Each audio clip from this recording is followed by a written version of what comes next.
Hey, what's going on, everybody? My name is Corey, better known as the Seaman, and I want to welcome you to another edition of the Seaman's Cinema Sit Down. We're doing the old car review today, and I apologize if the light for you is too much. If I didn't have the light on, it would be too dark, and my car lights are like yellowish, so I bought a HD like LED light for my camera, and it's very bright even when it's dimmed all the way down. So if it's a little too bright, I apologize, but it looks better than being dark. Anyway, I'm in my car because I just went and saw a movie, which usually I'm outside of the movie theater, but I was with my buddy tonight, and by the time we got out of the movie, we had to come back to Connecticut, like a 30-minute drive. I was like, let's just get back.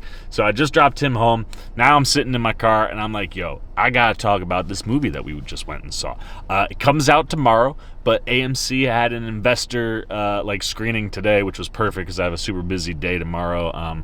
Work happy hour requirements and stuff, the worst of the worst thing.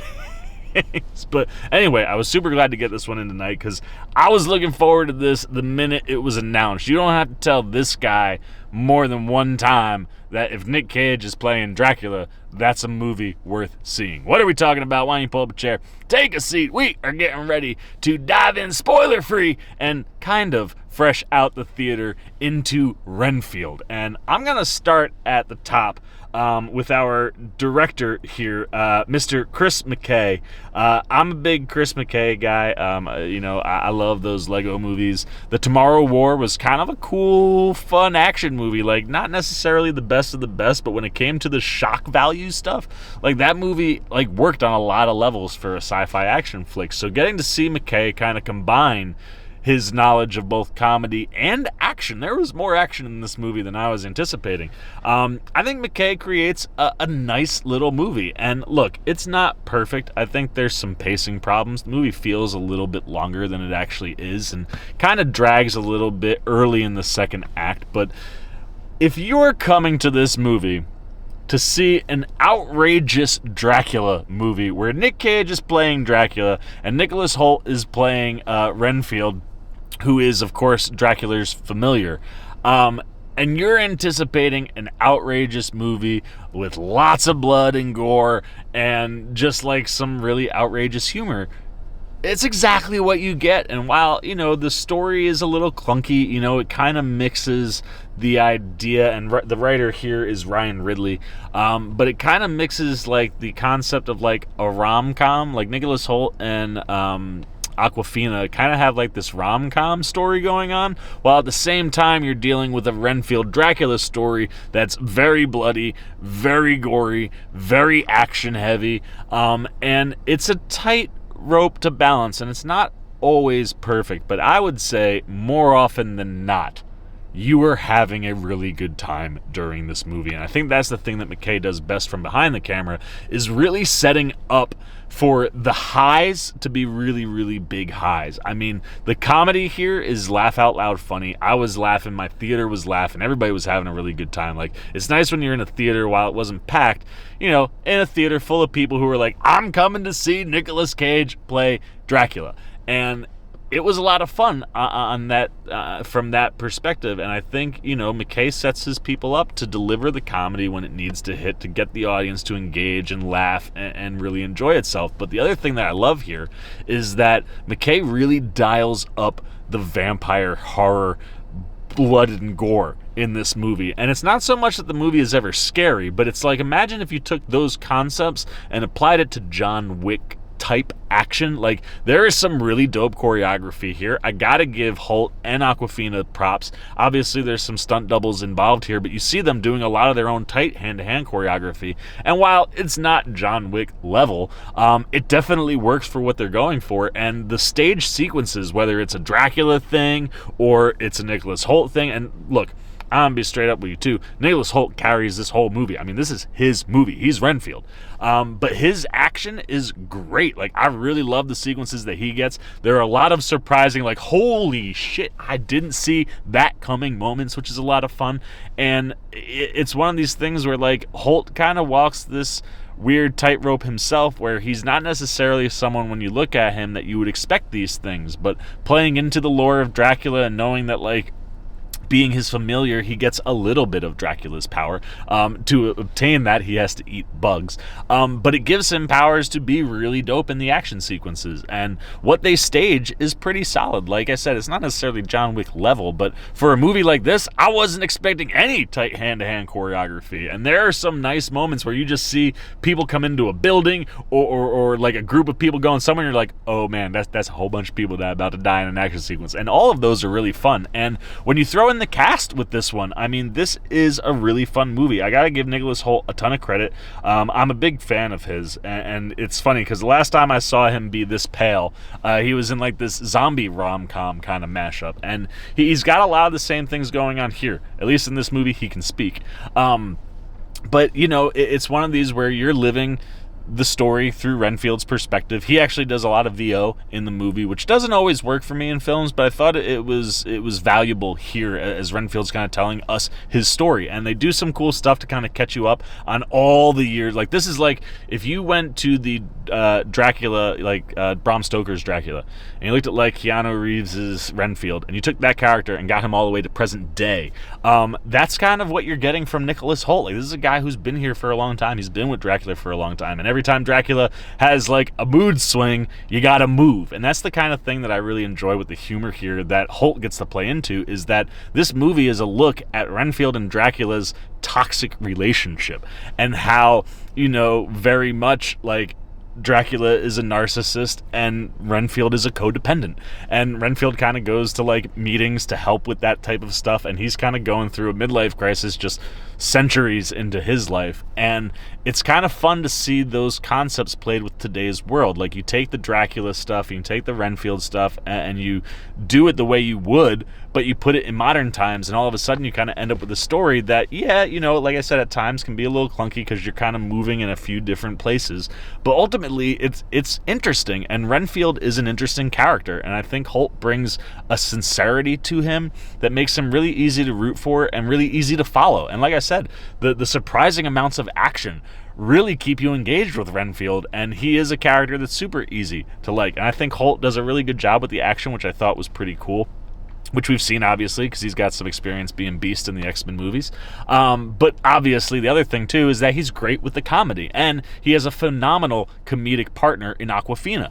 They share a lot of screen time together, and they really do bounce off each other quite well. And while Awkwafina is not who I would have expected to play a police officer, and it doesn't necessarily always feel the most genuine, I think she does a pretty good job with it. And like I said, what she is there for, supporting Hoult and being kind of like a borderline romantic lead with him, it works for this kind of funny rom-com horror movie. And his relationship with Dracula, which also brings tons of comedy and a great comedy lead in Nicholas Cage, I just love watching Hoult in these two worlds, like being the codependent that Dracula can just kind of like say a couple words and he dives in, you're like, there it is, boom, I'm gonna flip right away. And also kind of working with Awkwafina to kind of build out of that is fun. And both Awkwafina and obviously Nic Cage are fantastic. Cage's Dracula is everything I was wanting. I probably could have used a little bit more Dracula. This really is Nicholas Hoult's movie,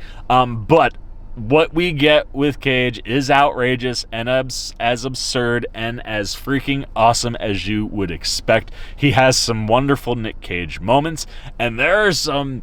The beginning of this movie, I was eating up the performance, because there's one stretch where Cage has a bit of makeup on, and watching him still get the performance through this makeup bit that he's got on his face, like, it was just a mixture of hysterical, like he knew how to play it perfectly, where what you were visually seeing was matching with his performance, and like he does that throughout the film. And while Dracula is scary and Cage plays him straight, like he plays him scary and powerful, and this Dracula that suddenly wants this world domination kind of vibe late in his life, he plays all of it like straight, but it comes off so funny because of the way it's delivered and where it is and the moments and the way McKay plays it. And it's absolutely wonderful. And I think the one thing that really does help all three of these characters, because they're constantly in sequences in it, is the gore. I tell you, the visual effects team, it's kind of cartoony, some of the blood, but some of the practical visual effects that they come up with in this movie,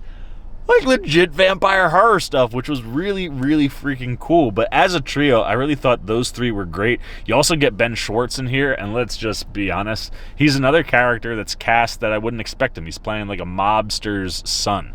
And when you find out who the head of the mob is, it's not who you would expect like Ben Schwartz to be the kid of, but he works perfectly for what's going on. He's the sniveling little, like, I'm trying to prove myself, but I really suck and I'm not good. And because he does the comedy stuff so well, like, he just pops the whole movie, and how he gets involved with both Renfield and Dracula with whatever is going on, as far as like cartel and like mob drug things. He just plays it to a place where he's dialed up all the time, and in this type of movie it really works. And if you're asking Ben Schwartz to be funny, Ben Schwartz is always funny. I also absolutely loved Sharap Agdashlu. I definitely butchered that one, but I've seen her pop up in a few things. The Expanse being one of them. She is a badass, and having her be the head of this kind of mob that Schwartz's character is a part of is perfect. When she pops in, she's wonderful. She gets a couple nice scenes with Cage, but that's the thing that I really like here is like this whole cast is really quite nice. Like you fill this out with a wide range of people. Like I said, Renfield goes to these meetings. Everybody has meetings are pretty funny. You do get kind of like a cameo appearance from Jenna Canal, who, if you watch Mythic Quest, you'll know who she is. She's in the group. But yeah, like everybody who pops up to support the main three, or you know, Schwartz is even in there, like the main four, those four, they really do a good job. And, you know, a lot of them have to play like people you can bounce off of, both literally and figuratively.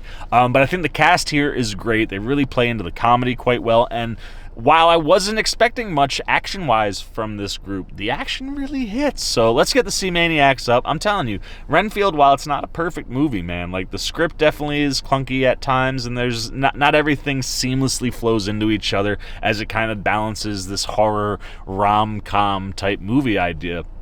But the people that are here, that are involved in the movie, they all come to play exactly what you hope they're coming here to play for, which is like you're getting this absurd action-driven Dracula movie, and Nic Cage is absolutely chewing it up as Dracula. Nicholas Hoult carries the movie. I mean, these two Nicks are great together. Throw some Awkwafina, throw some Ben Schwartz in there. The comedy when it hits is really funny. The action is tight, choreographed, like John Wick Jr. type stuff, but it really does work, and it allows for lots of surprises when you throw in the gore and the practical makeup and effects, and like this world felt lived in, you know what I mean? And it felt like it sank up the way that it needed to. So while it doesn't always hit, I think it hits way more than it doesn't. I'm going 3.5 out of 5 C-Maniacs. I had a good time in the theater tonight, and I'm a huge Nicolas Cage fan, and like what I was anticipating with Nic Cage and Dracula is what I got tonight. I could have used a little bit more Nic Cage Dracula, but I'm not gonna lie, I'm also down to watch Nicholas Hoult carry any movie that he's in. So this cast is fantastic. It's a fun time. If you're looking to have fun, like if you're looking for an absurd Nicolas Cage Dracula movie, this is exactly what you get here. So if that's what you're looking for, definitely go check this one out. But I'm going to shut it up, flip it over to you. Want to know, are you guys going to check this out? Is this something you'd see in the theater or see it on streaming? I think this is probably a more made for streaming kind of movie where, like, yeah, it's going to have a little bit of a run in the theater and you want to see it, definitely go check it out if you can. But you're not going to probably have to wait long. I'd imagine Universal's going to put this on like one of their like short turnarounds, like 17 days or something like that.